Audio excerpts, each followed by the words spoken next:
Chers auditeurs de Radio Taïwan International, Jean-Yves Vertebise, maître de conférence à l'Université catholique Fulun à Taïwan, va vous présenter l'émission Géopolitique en Asie. Chers auditeurs de Radio Taïwan International, RTI, bonjour pour ce deuxième podcast de notre émission Géopolitique en Asie concernant les célébrations des 80 ans de la fin de la Deuxième Guerre mondiale en Russie. Nous allons, cette fois-ci, centrer notre analyse, notre discours sur le cas de la Chine. On a vu dans le premier épisode que, la Russie avait organisé cet événement pour, aussi mettre en avant son narratif qui sert, à justifier sa guerre en Ukraine. Sa guerre en Ukraine, elle est justifiée de son point de vue par la soi-disant dénazification de l'Ukraine.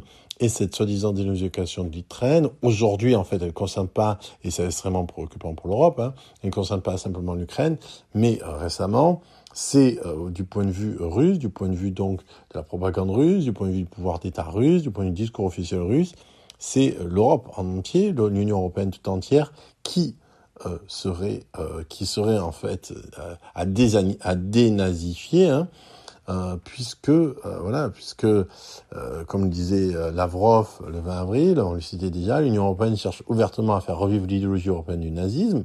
C'est le point de vue incroyable de la Russie sur l'Europe, et tout ça parce que l'Europe a prévenu les dirigeants européens qui font partie de l'Union européenne de ne pas se rendre en Russie à un défilé présidé par quelqu'un qui est recherché qui est considéré comme un criminel du point de vue de la CPI, de la Cour pénale internationale. Okay. Et dans ce discours qu'on a cité la dernière fois, il disait ça aussi, ça j'ajoute une chose qu'on n'avait pas citée, donc il disait qu'il espérait qu'un nombre important de citoyens ne sont pas prêts à renoncer à leurs racines et à se soumettre à une bureaucratie à saveur ouvertement nazie. Voilà, donc on parle souvent du fait que mobiliser tout le temps la référence nazie a un aspect complètement contre-productif, puisque ça fait perdre à cette référence toute valeur. Et donc parler de nazisme simplement parce qu'on déconseille à 3 personnes de prendre l'avion pour se rendre quelque part, on voit qu'on est quand même dans un état de discours absolument incohérent, absurde, mais qui en même temps peut toujours convaincre tous ceux qui, pour une raison ou pour une autre, en veulent à l'Occident, occidentaux ou non. Et donc, ce qui était surtout, de notre point de vue de la géopolitique en Asie, préoccupant, sur quoi on va insister maintenant, c'est que le fait que Xi Jinping se rende en Russie, le fait qu'il qualifie Poutine d'ami, le fait qu'il parle d'une relation serrée, confiante, stable et résiliente, c'est lié aussi en grande partie, et hélas, à l'adoption d'une perspective similaire sur le monde. Et c'est ça qui est préoccupant, parce que ça montre une identité, une convergence de vues entre la Chine et la Russie. Cette convergence de vues, elle pourrait aussi, et c'est ça la difficulté, elle pourrait prendre aussi plus tard une forme militaire en cas de conflit. Puisque pour qu'il y ait union militaire, il faut une base idéologique commune. Et aujourd'hui, il semble que celle-ci existe. Ça ne veut pas dire qu'il n'y a pas des problèmes ou des tensions ou des difficultés dans l'alliance entre la Chine et la Russie. On sait qu'ils ont des territoires qui peuvent être contestables de part et d'autre.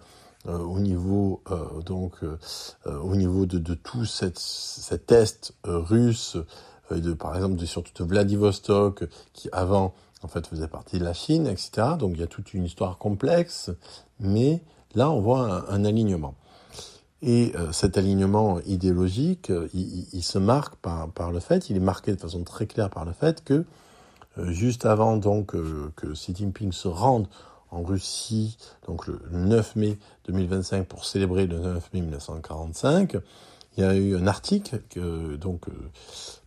qui porte la signature Xi Jinping dans les médias russes et chinois, où Xi Jinping, l'actuel chef du Parti communiste chinois et aussi par conséquent de la République populaire de Chine, il faisait en fait un parallèle entre l'hégémonie américaine d'aujourd'hui, qui d'ailleurs est assez relative et assez contestée par les États-Unis eux-mêmes, et les forces fascistes d'il y a 80 ans. Et c'est ça. Et là, on est vraiment dans quelque chose d'assez problématique. Donc, je cite cet article. Les forces justes du monde, dont la Chine et l'Union soviétique, donc déjà, on voit, la Chine et l'Union soviétique font partie maintenant de ce qu'on appelait les justes, donc de ceux qui se soulèvent contre l'oppression, c'est ça signifie les justes. Donc les forces justes du monde, dont la Chine et l'Union soviétique, ont combattu courageusement et vaincu côte à côte les forces fascistes arrogantes. Alors là, évidemment, quand on lit ça, il faut mettre en contexte, c'est-à-dire qu'il faut se rappeler que la Chine qui parle ici, c'est la Chine populaire. Or, la Chine populaire était, à l'époque de la Deuxième Guerre mondiale, pas vraiment sur le front, puisque c'était à l'époque du conflit en Chine entre les nationalistes et les communistes. Et les communistes ont surtout en fait laissé les nationalistes s'épuiser dans leur lutte contre le Japon, qui faisait partie des pays de l'Axe, pour pouvoir ensuite renverser assez facilement les nationalistes de Chiang Kai-shek, qui ont dû ensuite se réfugier à Taïwan. Donc le gros en fait des actions contre les forces de l'Axe ont plus été fait par ce qu'on appelle donc les nationalistes du Kuomintang que par les communistes chinois à ce moment-là. Donc ça c'est aussi une réécriture de l'histoire qui est donc propre autant à la Chine qu'à l'Union soviétique, à la Russie. Et donc il dit 80 ans après, donc je continue, 80 ans plus tard, l'unilatéralisme, l'hégémonie et l'intimidation sont extrêmement néfastes. L'humanité se trouve à nouveau à la croisée des chemins. Donc en fait, ce que fait Xi Jinping ici, c'est donc de faire un parallèle entre l'hégémonie américaine aujourd'hui et en fait le fascisme il y a 80 ans. Et en disant l'hégémonie américaine est plus encore en fait occidentale, en disant qu'en fait l'humanité se trouve à la croisée des chemins, donc comme avant, on peut choisir entre un Occident fasciste et la Chine et la Russie comme modèle de la liberté. Donc on voit qu'on est toujours dans cette logique de l'inversion totale, mais encore une fois, et ça marche, et Xi Jinping a continué en faisant en fait référence aux criminels de guerre de la Seconde Guerre mondiale. Et là aussi, encore une fois, c'est quand même assez étonnant que Xi Jinping dise l'ami du président russe Vladimir Poutine, qui est poursuivi pour crime de guerre, tout en attaquant les criminels de guerre de la Seconde Guerre mondiale.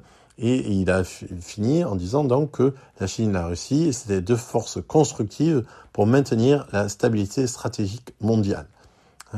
Donc on voit qu'il y a une sorte de renversement de l'histoire. La Russie et la Chine maintenant dépeignent l'Occident comme un nouveau racisme fascisant qu'il s'agit de renverser pour établir un nouvel ordre mondial plus libre et plus juste. Donc on voit que au niveau du discours, en fait, qu'est-ce qui s'est passé ? En fait, c'est assez simple, mais en même temps assez radical.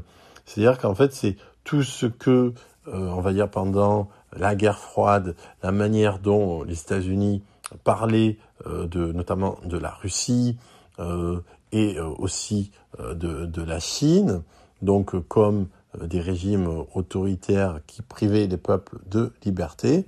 Tout ce discours, en fait, il est retourné contre l'Occident aujourd'hui, et dans ce renversement, évidemment, ce qui se joue, c'est une lecture complètement différente et complètement presque dystopique de l'histoire.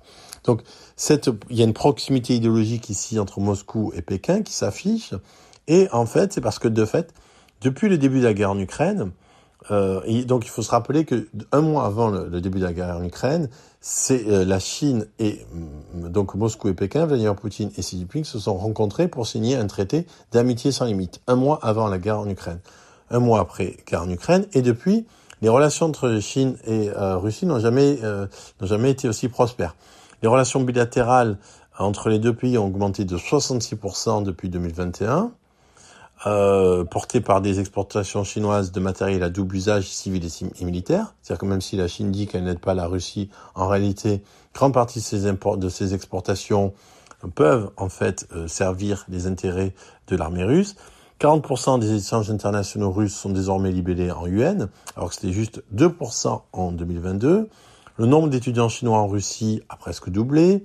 L'exercice militaire conjoint entre Chine et Russie, particulièrement au domaine aérien et naval, c'est très important si on pense à tout l'espace qui va de la mer du Sud méridionale à la mer de Chine du Nord. Donc ces exercices militaires ont été multipliés par 4 depuis 2020. Donc on voit qu'il y a vraiment une rencontre Chine-Russe à tous les niveaux, idéologiques, militaires, etc. Et dernier point, c'est en fait cette déclaration qui a été signée à la fin de cette journée. Donc une déclaration conjointe sur la stabilité stratégique mondiale du 9 mai, signée par la Chine et la Russie. Et ce document, il est assez long, donc il n'a pas été du tout commenté par la presse. Et en fait, ce document, il est assez inquiétant, puisque en fait, il semble mettre en garde les puissances occidentales d'un risque d'embrasement nucléaire.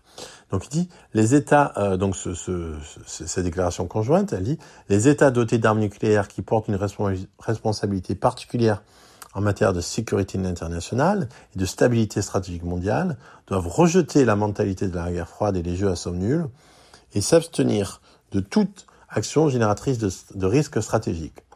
Les deux parties, c'est-à-dire Chine et Russie, notent avec inquiétude que dans un contexte de dégradation des relations entre États dotés d'armes nucléaires, qui a parfois conduit à la menace d'un affrontement militaire direct, une masse critique de problèmes et de défis s'est accumulée dans le domaine stratégique et le risque de conflit nucléaire s'est accru. Donc, autrement dit, deux pays qui possèdent l'arme nucléaire, la Russie et la Chine, avertissent l'Occident qu'il y a un risque de conflit nucléaire accru.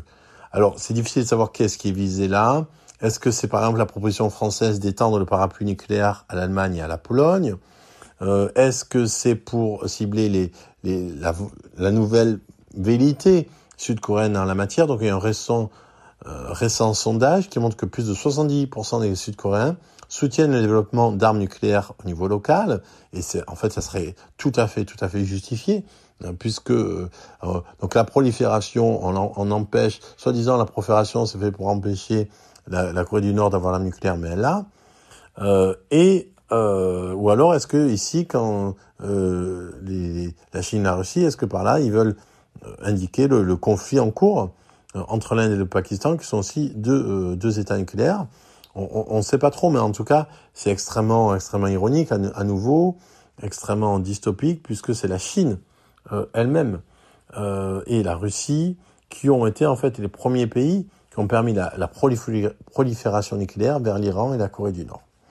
Donc voilà, donc on est quand même dans un moment d'union entre la Chine et la Russie, au niveau idéologique, avec cette perspective fascisante qui est imposée à cette lecture fascisante de l'Occident, augmentation des relations économiques et déclaration conjointe sur les risques de conflit nucléaire.